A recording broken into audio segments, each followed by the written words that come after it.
بسم اللہ الرحمن الرحیم۔ السلام علیکم۔ حضور نبی کریم علیہ الصلاۃ والسلام کی 40 ایسی نصیحتیں اور حقوق المسلمین جو ایک مسلمان کے دوسرے مسلمان پر فرض ہیں۔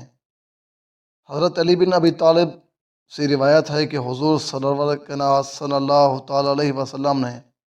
ہر مسلمان پر اپنے دوسرے مسلمان بھائی کے 30 حقوق بتائے ہیں۔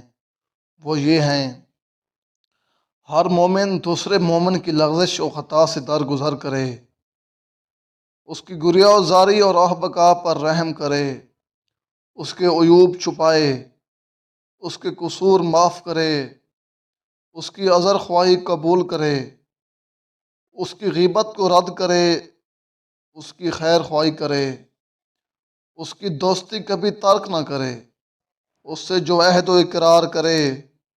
وہ ہمیشہ ملحوظ و مد نظر رکھے، اس کی اور اس کے مریضوں کی عیادت کرے،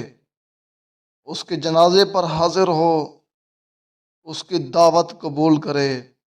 اس کے ہدیے اور تحفے قبول کرے، اس کے انعام اور صلے کا بدلہ دے، اس کے احسان کا شکریہ ادا کرے، اس کے احسان پر احسان کرے، اس کی عزت کا پاس کرے، اس کی حاجت بھر لائے، اس کی سفارش قبول کرے، اس کا مقصد پورا کرے، اس کی گم شدہ چیز کا پتہ لگائے، اس کے چھینکنے پر الحمدللہ کہے، اس کے سلام کا جواب دے، اس کی قسموں پر اعتبار کرے اور ان کو سچ جانے،